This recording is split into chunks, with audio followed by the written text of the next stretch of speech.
declining trust in institutions of all kinds. And that extends to legacy media brands, but certainly Congress, the Fed, the Supreme Court, like pick your rock solid institution and there's eroding trust in them. But at the same time, being offset by increasing trust in individuals. Social media, for all of its societal ills, has really made it possible to be very discerning about who you listen to and why. And I think that's a really valuable replacement tool in journalism.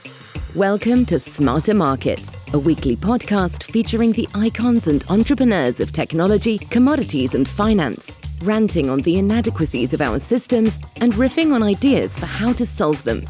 Together, we examine the questions: are we facing a crisis of information or a crisis of trust? And will building smarter markets be the antidote? Welcome back to A Smarter Way on Smarter Markets. I'm Dave Greely, Chief Economist at Abex Technologies. Our guest today is Liz Hoffman, Business and Finance Editor at Semafor. We'll be discussing how to provide trustworthy financial news to an interconnected world with increasingly divergent and competing viewpoints. Hello, Liz. Welcome to Smarter Markets. Hi. And I also want to welcome you back. I hear you're just back from Davos, and I want to talk with you today mostly about the challenges and opportunities in financial journalism in today's world. But I read a really insightful piece that you had written from the World Economic Forum in Davos, and I wanted to ask you about that first because it really struck a chord with me, and it kind of gets to the heart of what we're trying to do with this podcast series. The article was, you wrote, "Don't bet on the Davos consensus." And I'm just going to read what you wrote because I really liked it. You wrote, "There are plenty of legitimate gripes about Davos. It's elitist, it's hypocritical, it's opaque, it shares little about where its 400 million plus in revenue goes, all fair. My gripe is that it's wrong, consistently, about important things." And that's what I wanted to ask you about. The idea of these, so-called elite forums and institutions that seem to keep failing forward in a certain way. And I wanted to understand, why do you think that is? Because what we're trying to address in this series is we seem to have these recurring problems that just keep happening over and over. And is there a smarter way to deal with them? So why do you think, in particular, why is Davos wrong consistently and about important things? Davos is funny, right? It has your thoughts aside, of what the sort of global elite are, whatever your feelings might be. Some of the smartest, most powerful, best connected people in the world descend on this tiny town in the Alps for like 5 days. And the consensus is a weird thing because you have these conversations on Monday and they're kind of like wide ranging and everyone's just sort of batting around ideas. And then by like Wednesday, you can start to feel this consensus kind of congeal. The cement starts to dry around what do we think. And by Friday, it's basically canon, right? And people take this canon back. It's a catechism, really. And it's kind of handed down from the mountain as this received wisdom. And, as I wrote, it's just like consistently blows it. So just like a short list of things that Davos missed. You go back to 2008, massively missed the risk of a coming global recession. 2016, totally missed the risks on Brexit and Donald Trump getting elected, right? The two events that really defined the turbulence of that year. Completely missed the slowing global growth in 18 and 19.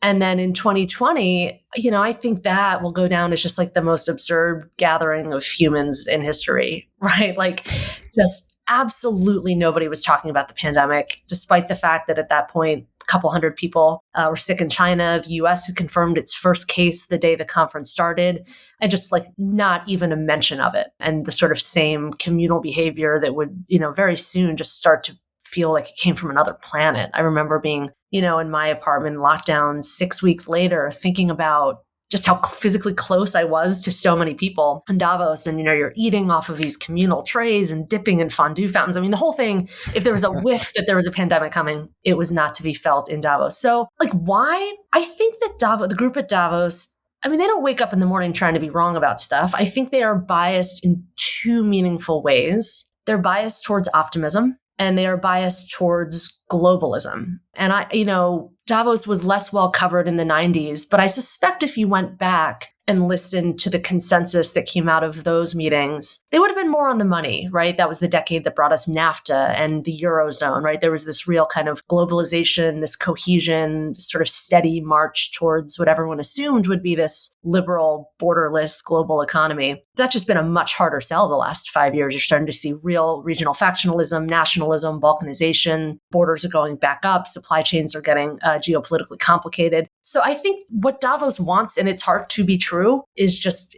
increasingly has not been. So they've had a tough betting record. And actually in 2017, I think Davos in a weird spasm of self-awareness invited some psychology experts to talk about why people get predictions so wrong. And I think the best defense one of them had for why Davos man consistently blows it is that, well, he's actually not always wrong, but he's not better than a dart throwing chimpanzee, which is not like particularly high praise.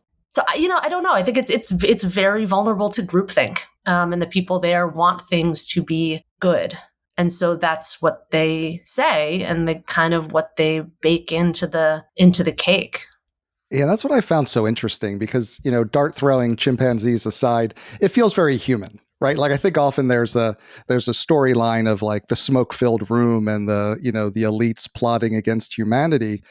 But sometimes it strikes me more as like high school cafeteria, right? Like kind of the consensus forums. You don't want to be the person who's talking against the consensus. You want to be hanging with the cool kids. And so there's not much incentive to say things differently. And of course, we all have our biases. We all want the things we believe to be true. I love that thing about them having some introspection and looking for reasons of how they could improve it. I was curious, though, when we look at these organizations, you've been to Davos many times. Should we be looking to Davos for the big answers on the world's problems, or should we be looking to other types of institutions or organizations or approaches? I do not personally look for answers to the world's problems at Davos. I'm sure there are people who do. I actually this year was really struck by there were really two Davoses happening. Davos? What's the plural of Davos?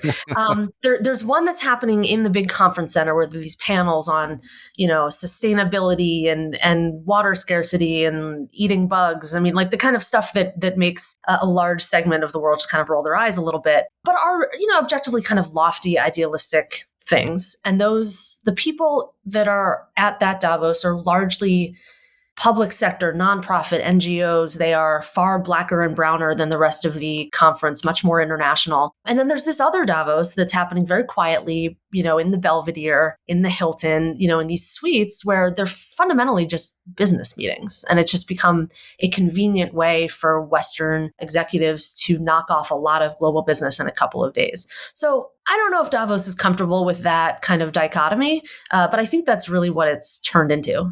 Mm. And I wanted to turn to a different story, but I think it's related in a certain sense.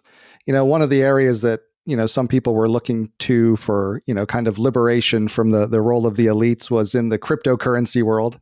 And I think you've had a big financial story this year, of course, has been the collapse of the cryptocurrency exchange FTX. And while much of the traditional financial media, had been celebrating the success of Sam Bankman-Fried and FTX kind of right up to its implosion, why was there not, you think, more scrutiny on that story early on? I'm just curious, why would you think that happened in your opinion? Is it conflicts of interest, reliance on ad money, need for access, or something else? I think it's, first of all, very fair question. And we've thought a lot about it. Certainly not reliance on advertising. I mean, no journalist that I respect spends 5 minutes thinking about who their advertisers are. I think there's the same kind of bias that we were kind of talking about at Davos, which is you sort of want things to be true. And Sam Bankman-Fried, who I should note is an investor in my company, right? To talk about, trying very hard not to pay any attention to conflicts of interest. And we really didn't. I think our reporting on that stands on its own 2 feet. But, there was something sort of undeniably fascinating about him. He was weird. He was sort of earnest and kind of unthreatening and dorky. And I don't know, like things that when you look at them in one light, just frankly made him incredibly compelling. There were I mean, I can't remember how many cover profiles were written about this guy. They weren't all necessarily like overflowing with praise, but it was like, this guy is weird. Why that didn't translate into, is his business weird? I'm not sure. I think probably some combination of due diligence that was done, or as it turns out, not done by like very serious investors, right? Who have access to information that as journalists, we don't. I think there's probably a real knowledge gap between the mainstream press and crypto in general. There's certainly a lot of good journalism that has been come out of, I would call crypto trade pubs. And I have a lot of respect for trade publication reporters. I started out as one covering the legal industry, but it's a different relationship with your subject and with your sources, right? Like if you work at a crypto startup, a journalism startup, you're into crypto. Like you think it fundamentally has some staying value. You think it's interesting. You probably understand the kind of beeps and boops in a way that I would not say is a journalistic capture, but certainly gives you a different lens on what that industry is and how you want to cover it. And then you have kind of the mainstream press that perhaps has some of the instincts to look closer, but frankly, probably just doesn't know what to look for. So I don't know. I was not a crypto reporter, still not when this all happened. And I've actually sort of approached it as just more of a straight down the middle finance story, which is where I'm comfortable and actually what I really think it is.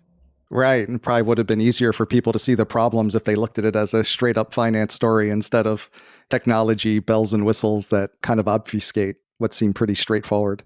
Totally. And that's why I find this story so fascinating, which is, for 10 years, these crypto evangelists said, you're a schmuck, you are being used by the system, it's tilted against you. And some of those things are true, right? But we're going to build this totally separate, trustless system where algorithms do all the work and there's no central counterparties and what is even money? And it turns out nope. There is no escape velocity from the basic laws of finance. Like gravity still applies.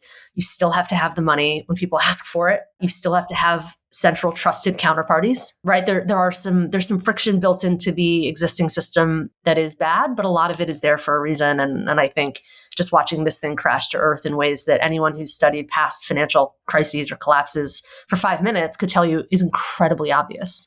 Right. And it's just running straight up financial malfeasance that we've seen dozens of times before, just in a new set of clothes, I suppose.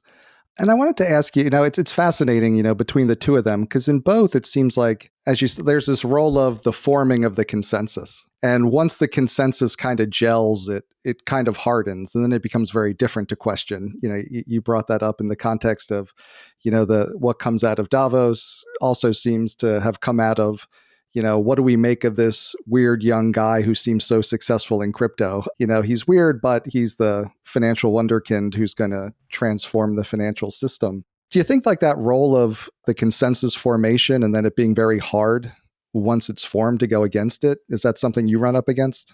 I mean, this was a little before my time, but Bernie Madoff carried on his fraud for years, decades, right? I think when you look back, and again, I'm not trying to pat the media on the back here, the FTX story is really an 18-month sort of self-contained story, and I suspect he will end up doing some jail time. So, in the end, I think, it wrapped up rather quickly. But yeah, I do think there's something to that, right? Like, as you're coming to a new story, you say, well, all right, what have other people written? What's out there? What's thoughtful? You talk to smart people, and there were a lot of smart people who were snowed here, right? So I don't know exactly where the Cassandra in the coal mine would have come from. And ultimately, it came from a competitor, right? Who sort of tugged the first thread that unraveled that entire sweater. So I don't know. I think these things are like worth postmorteming as a journalist, for sure. Right. And so I'd like to, maybe now turn a little bit more personally to you. I mean, you worked in financial reporter for the Wall Street Journal and left to join Semafor. And so the Wall Street Journal has arguably been the pinnacle of traditional financial journalism in America. So I was curious, what led you to leave to join Semafor? Bags of money? No, I'm just kidding. No, look, I was at the Wall Street Journal for 9 years and I loved it. I mean, I loved every day there. It was a privilege. I do think there's some seismic things happening in media. I'm not smart enough to know what they are, though the two co-founders of Semafor, are really steeped in that business, and every interesting, successful thing that's happened in media over the last 20 years has had one or both of them attached to it. And so I don't know, the things that I think we're tapping into that I hope will strike a nerve, declining trust in institutions of all kinds.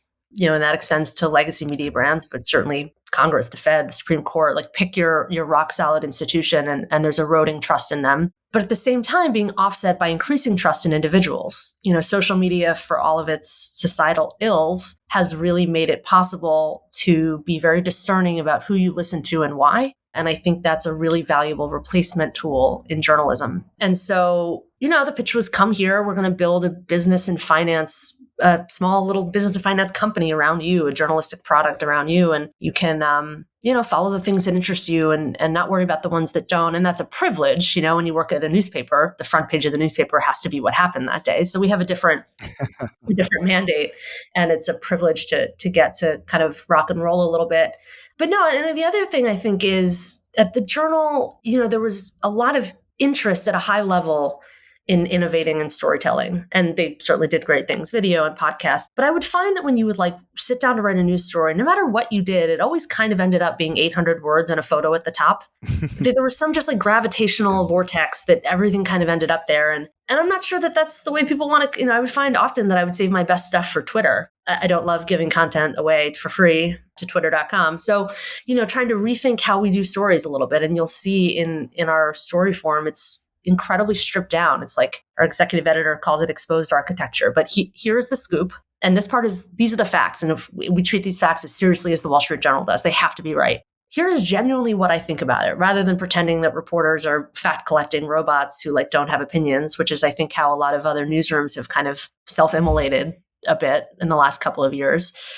Just attack it head on. Here's genuinely what I think about it. Here is where I might be wrong. Here's my personal blind spot. Here is someone smart who disagrees with me or overweights something I've said or underweights something I've said. And then the last thing is we really do try to bring the global perspective in, because when I talk to investors and CEOs, they run their businesses, they run their portfolios globally. And so they don't want to have to read 15 things every day. So to try to really be global. Yeah, I really enjoy that format and find it very useful. Just the facts up front, but then give me your take. Don't pretend that you don't have one, because you know a lot more about these things than I do, and you've talked to the people directly, and you're a human being and you've picked it up. Don't kind of slide it in, right? There was because, you can say, and I never knowingly or deliberately put any bias into any story I ever wrote at the Journal, but there's institutional bias. There's bias in who you choose to quote and how you choose to stack the blocks. And there was always this to be sure paragraph, what everyone calls it. And you have to put it high enough that it was before the jump, but it was yeah, maybe not. But actually we want to pull that out and give it its own real estate, put a really smart voice in there. And then when we do get it wrong, which we do sometimes, just completely own it and kind of re-report the story a little bit. It's been really fun to do. That's great. And I want to come back to, you brought up the issue of trust and, trust in institutions being low, including institutions like the media, but then also kind of a fairly high amount of trust in individuals, probably sometimes earned, sometimes not earned, especially as you get into social media and it's not quite sure the individual you might be relating to or not. And I wanted to ask you, when you take it down to financial media, your area, what do you see as some of the biggest challenges to creating that trust? I think reporters are often criticized for, wanting an outcome to be true. And I don't think that really ever is.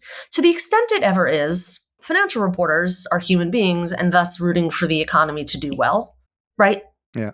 Certainly crises are fun to report on, but it's not worth it. You're not wishing that on the economy. So I think there is sort of an opportunistic bias based in sometimes, both on sort of companies and trajectories, products in particular. A lot of journalism, I certainly got a lot better, but in the early days, a lot of tech journalism is basically product reviews, and I think once the media very rightly woke up and said, whoa, these are hugely powerful companies who are shaping our lives and our politics. I actually think the pendulum probably swung a little too hard to the other direction, right? And so you're always kind of trying to find that balance. But I think, and I've sort of noticed it more as I joined Semafor, just the ability to talk to people about complicated people like you'd be telling your friends, because there's so much jargon. We try to be incredibly allergic to jargon and to really be selective in our stories, right? I covered M&A for a long time, and it's an incredibly fun beat and it's a very specific kind of reporting muscle that when you learn how to do it. That said, I think sometimes there's a tendency to cover M&A as if it's an unalloyed good, right? More deals is good.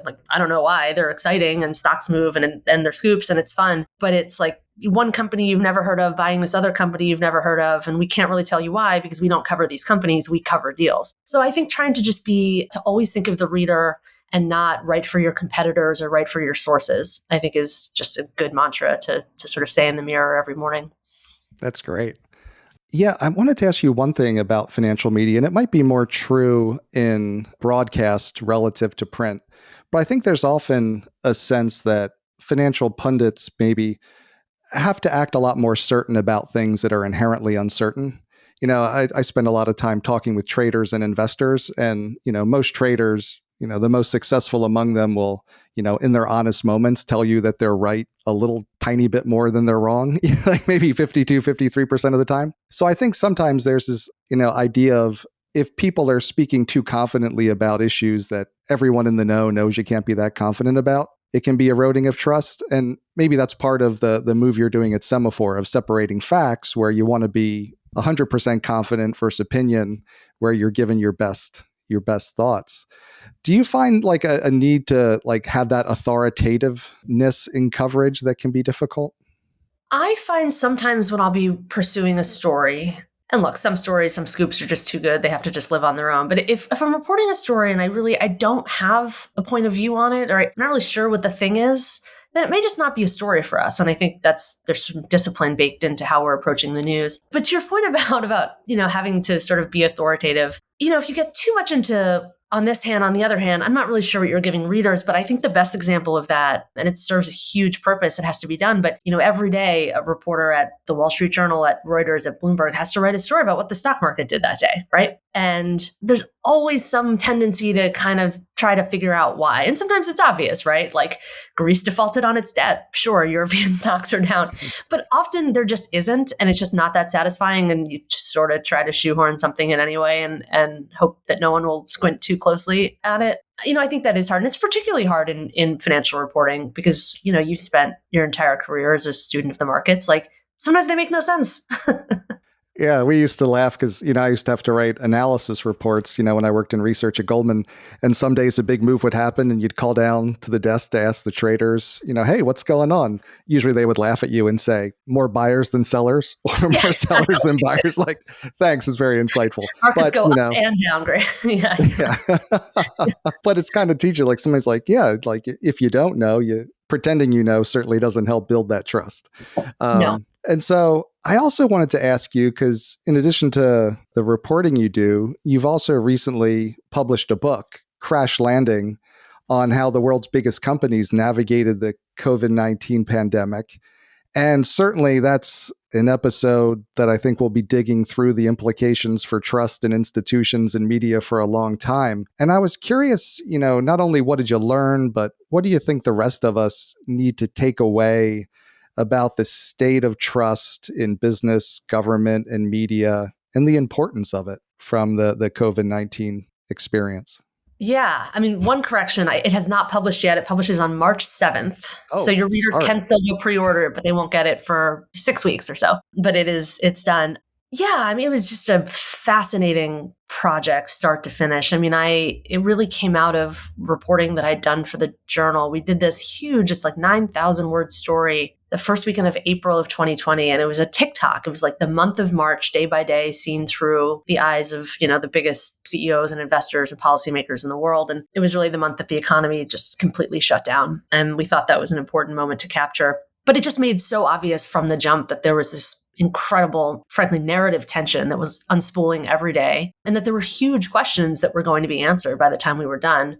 Now, I, like you or everyone, probably assumed we would have been done in 6 months and not still talking about this 3 years later. But no, my takeaway is, and look, since we're being super transparent about bias in reporting, you have to kind of own it on the way in. I suspect, though I don't know, that most of the people who ended up talking to me thought they had good stories to tell that would ultimately end well for them. And they did, though they started talking to me, I think, at a time when that wasn't totally clear. But there's probably some self-selection built into the stories that I chose to tell. My takeaway, and there's a couple of layers of this because, we're living with the consequences now, is that things turned out pretty well. And a lot of credit goes to policymakers in Washington who did in a matter of a couple of weeks what it took policymakers in 2008 to do over the course of 8 or 9 months and what policymakers in 1929 never did, right? So we are getting better at this. We are iterating in a positive way, I think. So certainly the central bank response, I think, A-, very high marks for me. And we can get into some of the downsides there. And then, at a corporate level, and I'm always sort of wary of being accused of sort of being a apologist for CEOs who are not, as a group, universally loved. I will tell you that almost everyone I talked to was trying to do the right thing almost all of the time and almost always did it, which is to say, who am I responsible for here? What can I do to help them? And how do we move forward? And so, the answer to that first question is certainly employees. It's certainly shareholders. It's not, we're not naive. And it's, vendors and suppliers and broader stakeholders. What do we need to do to help them? We need money, right? So, I was shocked at how quickly and frankly, expertly and really interestingly, people shored up their balance sheets incredibly quickly. And then operationally, like, how do we move forward from this? And I think that's probably been the bumpiest one. And you've seen some CEOs, I think, kind of step in it, not reading the room well, or not really understanding the balance of power that had shifted between them and their employees during that, 18 months or 2 years. But I think that most companies, and I think the economy more broadly, is coming out of this stronger than it went into it, which I realize is sort of a counterintuitive statement given the kind of bumpiness that we're in right now. Yeah, and I'm curious, do you think coming out of it, we're also coming out of it differently? Like, do you see CEOs wanting to get back to the way business was done 3+ years ago? Or is there more of a realization that this is changing things for the foreseeable future? I think a lot of people have a hard time remembering exactly how things were 3+ years ago right now. Well, there are these generational changes in kind of corporate archetypes, right? So that, coming out of the 20s was the sort of first group of leaders who were skilled in what they call the management science, right? Yeah. Really sort of operational and organizational, a scientific bent to it and to kind of balance sheet management. That kind of got sort of fat and lazy for a while. And then you got the conglomerates of the 60s and 70s, these big lazy organizations sort of churning out like very steady earnings growth on purpose for years and years. Along come the corporate raiders of the 80s, bust them all up. The raiders didn't last, but I think that discipline that they brought did. And you saw companies in the 90s, they merged, they outsourced. I mean, they really became corporate entities, and the CEOs that ran them kind of escaped the business world entirely, right? Steve Jobs and Jeff Bezos and Jamie Dimon they're celebrities on their own. And so trying to figure out what comes out of this, I think there is, and it's not just the pandemic itself. You have to remember all of the turbulence that got kicked up around it, and it was supercharged by it. So you're talking about the racial justice protests of 20 and 21. You're talking about, increasingly divisive and toxic politics, right? You're talking about January 6th. I mean, this real, and it's hard to say, there's no lab experiment, but, the pandemic obviously has a lot of that has its roots in the sort of anxiety and malaise that was brought by the pandemic. But so CEOs, I think, got put in a tough spot, which is like, how do we respond to this, right? There's this moment where there's a huge vacuum in public sector leadership. Our employees are looking to us. They're scared. They don't know what to do. The place they come every day is not safe. And I think most CEOs, there's always a healthy amount of ego. I think a lot of them are sort of quietly in their heads living, profiles and courage, and then an opportunity to presents itself to really truly live that. But I think most people tried to do the right thing and did it pretty well. And then you have to fast forward, right? You've got George Floyd is murdered by police in Minneapolis. That is morally unambiguously bad, right? And I think most CEOs came out and said, that doesn't reflect our values. Great. You've got Russia invading Ukraine, morally unambiguously terrible, right? Everyone who's remotely in Russia says, we're getting out of Russia. This is a black and white issue for us. But I think the longer this sort of discussion goes on, the questions get harder for CEOs, right? Should I weigh in on this? Should I weigh in on this? Am I supposed to have an opinion on that? And you'll remember that Bob Chapek at Disney didn't even get in trouble for taking an unpopular opinion. He got in trouble for saying, I don't think we should have an opinion, right? And so I think the sort of blurring of corporate interests and sort of more broadly, what I'll call the culture wars is going to be incredibly fraught coming out of this. And I think the roots of that are like firmly baked in March of 2020. Right. And do you think, is this a bit of the flip side of the decline of trust in many institutions, that we're putting much more trust in CEOs and the corporate world and the CEO celebrities? Yeah, actually, let me pull this up because the Edelman Trust Survey, which is sort of the barometer on this, just came out last week. And, there's this annual trust barometer that comes out every year. It just came out last week. And so for the third straight year, so basically going right back to the start of the pandemic, trust in government has declined and trust in business has increased. Now, both are pretty low, I should say. And business, I think, has been slowly clawing its way out of a massive trust hole that was dug in 2008 and 9 and 10. But I think there is something to that. I think a little bit probably is it's sort of the PR kind of softening the edges of a lot of companies that have happened in ways that I don't put a lot of stock in. But I do think there's been a real genuine reset on the relationship between, let's call it, capital and labor. And certainly the balance for the moment has swung in favor of labor. You're starting to see real green shoots in the actual organized labor movement. But you also see it in companies just losing this tug of war to get people back into the office. So I think always coming out of crises of any kind, the pendulum swings a little too far and it will settle back. But I think it's actually been a pretty healthy reset of the sort of balance of power between various constituencies in the business community. Yeah, and I wanted to ask you about one of those pendulum swings with the balance of power between capital and labor, because often technology can sometimes be disruptive and swing things away from labor.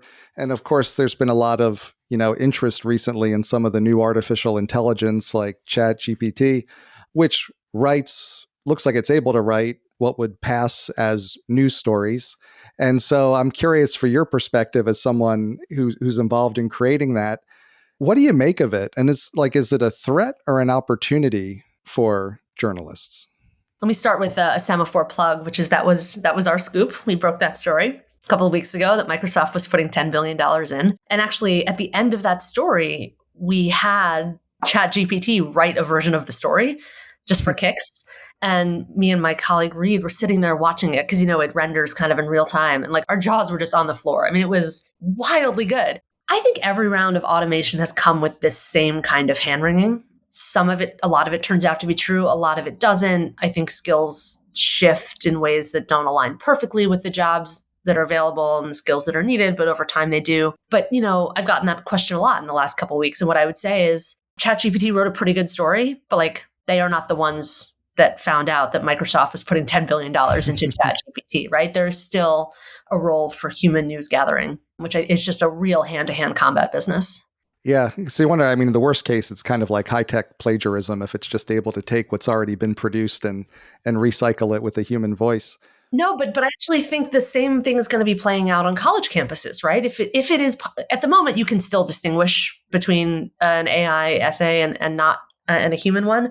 But at some point you won't be able to. So then you have to say, well, then what are the metrics for education? Are there other ways we can see whether this stuff is getting through and is sticking? But really, maybe it should just be more of an input experience and less of an output experience. I don't know. But I think these are real questions people are going to have to ask. Though I did joke with my old boss at the Wall Street Journal that I would never write another bank earnings story again. ChatGPT can do that incredibly well, and you should follow up. Thank God.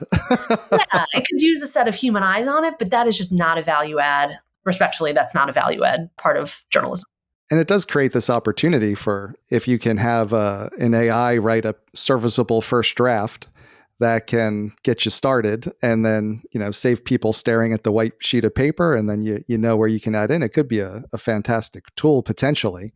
The first word is always the hardest. And actually, I joked with my publisher the other day that I should just go dig up all of my book notes, which I think are somewhere in some text files on my computer, and just plug them in and say, spit out, give me 95,000 words on this. I don't know. We'll see. But no, the skill layer that's that sits on top of a lot of these automated processes have only gotten more valuable, right? We have assembly lines that changed how we produce cars, but the engineering talent that improves them and makes them, run safely and effectively is more valuable than it ever was. Yeah. And I wanted to ask you a bit, because not only is the financial media changing, evolving, but also the financial companies and industry that you cover as well is changing a whole lot. You talked about some of that in response to the pandemic. But I wanted to ask you about one in particular. You covered Goldman Sachs for a long time, going back to 2017. I think you broke the story about Goldman getting into crypto. Recently Goldman had moved into retail banking with Marcus, which didn't go well, and now they've announced a major reorganization. And I was curious, how do you see the financial landscape that you cover changing now? It's funny. Yeah, I started covering Goldman in the middle of 2016. It's been a long time. And I caught Goldman at a particularly interesting time, right? You have to wind back the clock a little bit. But if you go back to 2008, Lehman failed. Bear Stearns essentially failed. It was bought by JP Morgan. Same with Merrill Lynch, it was bought by Bank of America. And you had these two legacy investment banks that were hanging on by their absolute nails and were ultimately rescued by the Fed, as Goldman Sachs and Morgan Stanley. And they came out of it they became banks in a way that they hadn't before. They were really trading shops before, and they came out of it, with a bank license. And then took them a couple of years to say, what do we want to do with this? And Goldman decided, if we're a bank, we should be a bank, and we should be a retail, a basic savings and loan bank. And they decided to try to do it digitally, which, it all seems kind of to be a perfectly good idea. I don't think, not that I'm a strategic expert on this stuff, I never had any strategic qualms with it. Executed pretty badly. Massively overspent, overhired. And so as you know, we broke the story a couple of weeks ago, there were going to be some massive layoffs that just came last week, more than 3,000 people, which is a lot for them. I think the reason that they did it, though, actually says a lot about where the industry is, which is there's all these forces that are kind of pushing everyone to be a universal bank, more or less. You used to have thrifts back in the day, right? Which were somehow distinct from, commercial banks that had savings accounts for retail. And then you had the investment banks on Wall Street. Everyone is kind of a universal bank now. They're more or less in four businesses. They're in commercial banking, they're in investment banking, they're in retail banking, and they're in asset management, asset and wealth management. Basically, all the big banks have some version of each of those four. And there's just a lot of regulatory pressure that kind of encourages you to be big and to go in places that you're not. But actually, I think the biggest thing that I've seen in my 10 years or so covering Wall Street is that everyone thinks Wall Street are the banks, but they're not. That's not Wall Street anymore, right? So much of the money and so much of the sort of power and the people driving the next generation of, I'm going to roll my eyes a little bit, but financial innovation don't work at the banks. They're on the buy side. They went, private equities, these private debt shops. I suspect if you were still in the business, you probably wouldn't be sitting on the commodities desk at Goldman. You would be on the other side of the aisle doing all kinds of interesting stuff that just the banks can't or don't want to do anymore. So, Blackstone has $1 trillion. Staggering. That's basically the size of Goldman's balance sheet. So, I think just really that massive shift of power and influence from the sell side to the buy side.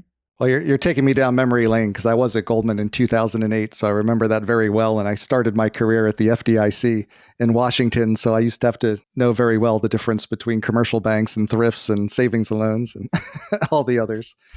So we've talked a lot today, and I really appreciate it, about the challenges and the opportunities in financial media. And seems like there's, across all these different cross currents that we've talked about, what's your North Star? What's the objective that's guiding you as you try to find the better, smarter way forward for the industry and for yourself? That's a good question. What is it? Journalism, I think, is sometimes a little bit, slightly unfairly, but mostly accurately referred to as a bit of a dark art, which is it's not really clear how you do it, except maybe if you're lucky enough to sit next to someone who's really good at it, then you kind of learn how they do it. But, fundamentally good stories, right? And we can dig into what that is, but fundamentally, a good story to me should inform, it should ideally surprise and delight occasionally, but it should tell you something that you didn't know about the way the world works. And sometimes that takes the form of a scoop.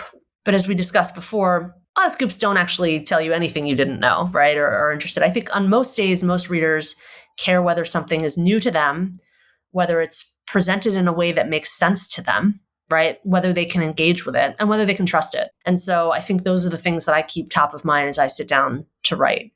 I'm not writing for my competitors. I'm not writing for my sources. I'm not writing for my subjects. I'm writing for my readers. And if you're doing it right in the way we've tried to approach it, some of those people are your readers. But there's a real navel-gazing tendency to say, well, what is so-and-so who works at this competing organization going to say about this? Because, you lose sight of the customer, actually. And, I think we talked at the beginning of this about, just the absolute declining trust in media. Like literally no one likes us or trusts us. And I think some of that is fair, some of it isn't. But like most normal companies or industries, when the customer doesn't like the product, they say, well, why don't you like it? Maybe we should change it.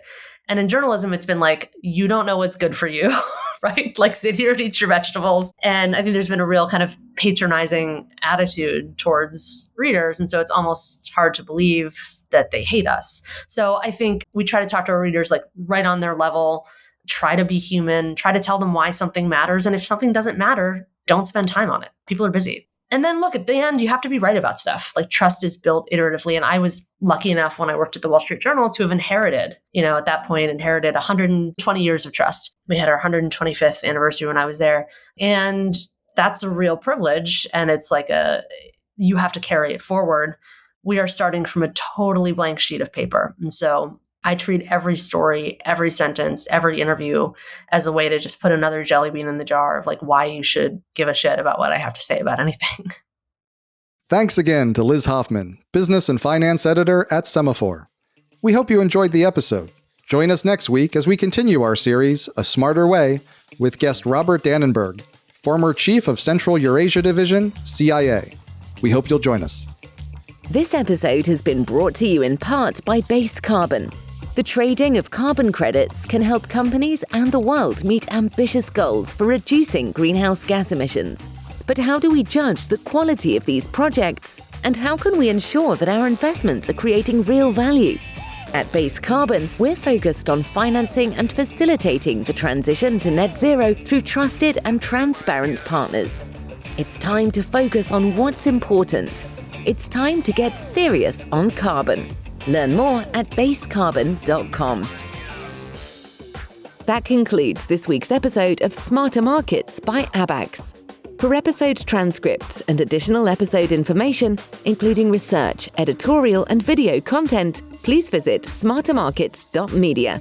Please help more people discover the podcast by leaving a review on Apple Podcast, Spotify, YouTube, or your favorite podcast platform. Smarter Markets is presented for informational and entertainment purposes only. The information presented on Smarter Markets should not be construed as investment advice. Always consult a licensed investment professional before making investment decisions. The views and opinions expressed on Smarter Markets are those of the participants and do not necessarily reflect those of the show's hosts or producer. Smarter Markets, its hosts, guests, employees, and producer, Abax Technologies, shall not be held liable for losses resulting from investment decisions based on informational viewpoints presented on Smarter Markets. Thank you for listening, and please join us again next week.